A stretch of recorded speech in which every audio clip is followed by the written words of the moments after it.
안녕하십니까, 노선호입니다. 3월 15일 화요일입니다. 오늘 국내 주식시장 점검해 보도록 하겠습니다. 먼저 미국 시장부터 살펴보면요. 간밤에 미국 시장은 혼조 마감을 했습니다.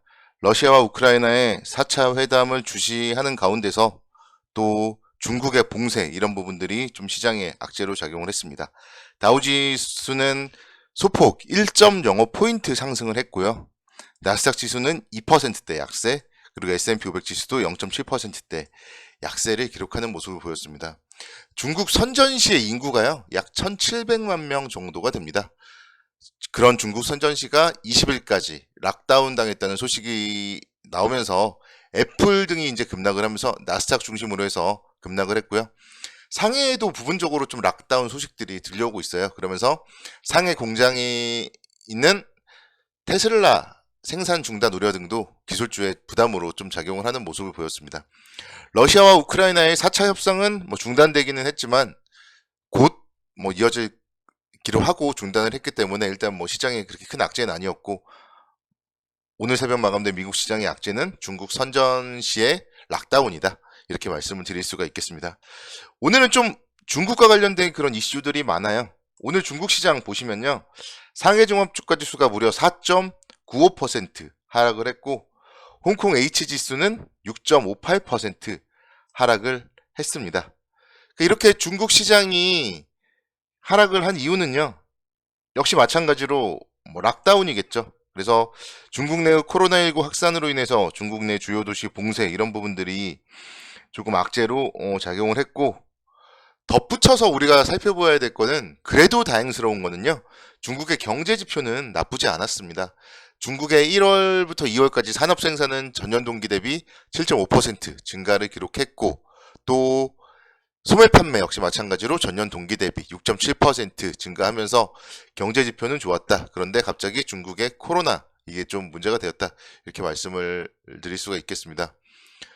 중국의 코로나19 하루 감염자 수가요, 하루 만에 2배가 급증해서 또 5,154명으로 발표가 되었습니다.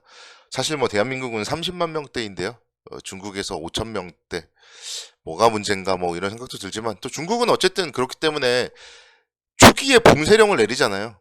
그러면은 또 그만큼 빨리 잡힐 거예요. 그렇기 때문에 이 부분을 우리는 너무 걱정할 필요는 없다. 그렇게 좀 말씀을 드리고 싶습니다. 오늘은 그리고 홍콩 H지수에 대해서도 좀 여러분들께 말씀을 드리고 싶어요. 지금 이제 6,100포인트 정도 나타나는데요. 예전에 보면은 한 12,000포인트 정도까지 상승을 했다가 불과 1년 만에 거의 반토막이 났어요. 사실 코스피라던가 반토막 정도는 아니잖아요. 근데 홍콩 H지수는 지금 반토막이 났어요. 여기서 이 반토막이 문제가 되는 이유는, 여러분들이 아실 수도 있고 모르시는 분들도 계시겠지만, ELS라는 상품이 있습니다. ELS라는 상품은 어느 정도 유지만 해주면은 연 3%, 연 5%를 주는데, 대신에 어느 정도 유지를 못하면은 원금이 손실이 되고, 그런 상품이에요. 이제 증권사에서 판매되고, 예전에 2007년도 이때 정말 대한민국에서도 많이 판매되었어요.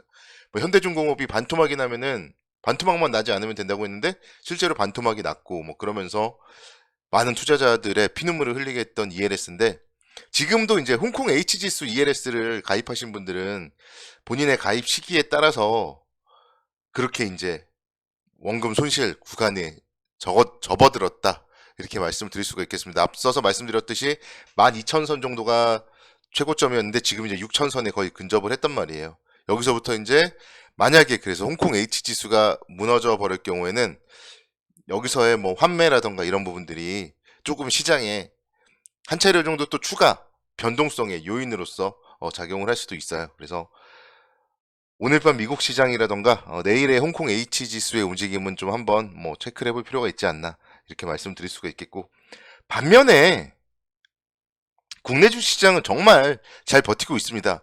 예전 같으면은요, 중국 시장이 상해 지수라던가 홍콩 지수가 이렇게 5%, 6% 하락을 하면은 국내도 따라갔잖아요. 근데 오늘 보니까 국내가 따라가진 않아요. 국내 시장, 중국 시장가 개장하고 이러면서 낙폭을 키우긴 했지만 바로 V자 반등을 했고, 그리고 나서도 뭔가 계속적으로 다시 또 빠지는 것 같지만 또 회복을 했고, 그러다가 이제 막판에 조금 뭐 빠져서 끝났는데, 우리나라 시장 정말 이 정도면은 뭐 잘 버티고 있지 않나 뭐 그런 생각이 들고, 사실 어떻게 보면은 좀 모양을 좀 보면은 거의 좀 십자형의 모양이 가까워요. 오늘 같은 경우도 보면은 물론 좀 몸통이 길이가 좀 길긴 하지만 그래도 윗꼬리 아랫꼬리가 모두 있고요. 뭐 지난주에도 마찬가지 변동성을 보이면서 윗꼬리 아랫꼬리를 모두 달면서 뭔가 좀 방향성 전환 구간임을 암시하고 있는 게 이런 좀 코스피 지수의 차트가 아닌가 이렇게 말씀을 드릴 수가 있겠습니다. 그러니까 여기서 제가 말씀드렸던 홍콩과 관련된 부분이 만약에 이제 국내 주시장까지 악재로 작용을 한다면 시장은 한 차례 정도 더 빠질 수 있을 것 같고, 근데 그게 아니라면은 시장은 국내 주시장은 결국 이 정도에서 좀 바닥을 잡을 가능성도 있다. 일단은 뭐 빠져봤자 한 차례 더 빠지는 거고, 그거는 뭐 저점 매수의 기회로 활용을 해야 된다. 이렇게만 좀 정리를 하면은 그렇게 큰 문제는 없을 것 같습니다.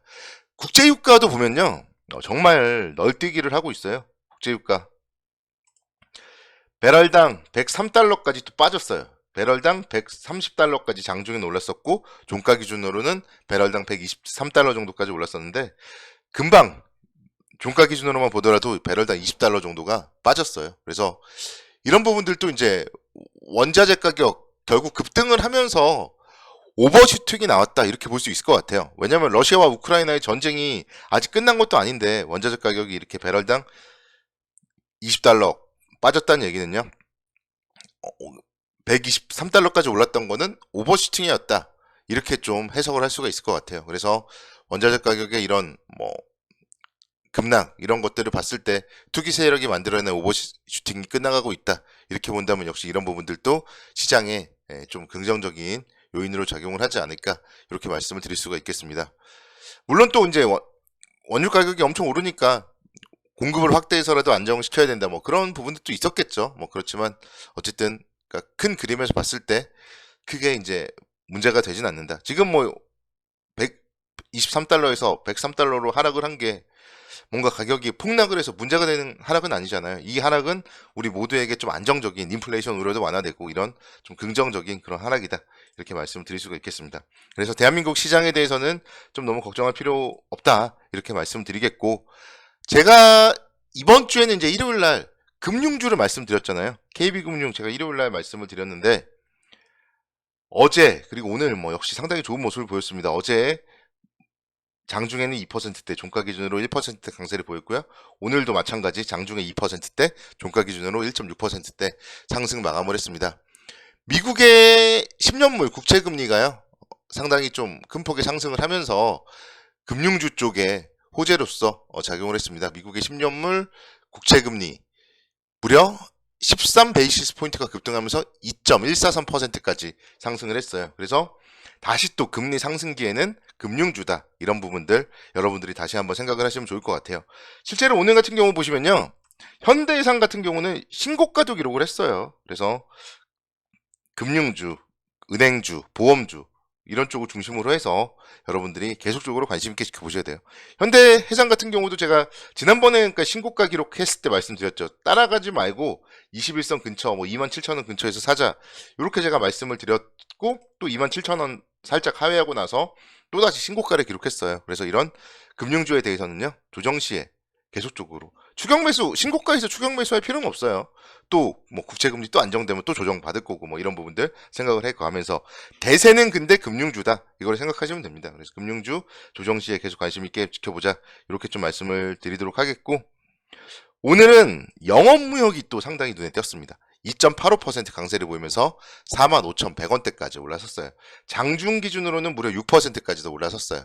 의류 관련하여서 의류 업체들 좀 슈퍼사이클에 대한 기대감 이런 부분들이 오늘 주가에 좀 긍정적인 모멘텀으로 작용을 했는데요. 특히 이제 국내에서도 방역이 완화될 거고 베트남 정부의 방역 완화에 따른 의류 업체들의 생산 차질도 해소될 걸로 전망이 되면서 의류 관련주들이 긍정적이었습니다. LF 같은 경우에도 1.6% 상승을 하면서 18,000원을 다시 한번 회복했었죠. 한성 같은 경우 오늘 좀 보합이었는데요. 뭐 이런 기업들 오히려 싸게 살 수 있는 기회가 아닌가 그런 생각이 듭니다. 그래서 의류 관련주에 대해서도 좀 관심 있게 지켜보자 이렇게 말씀드리겠습니다. 감사합니다.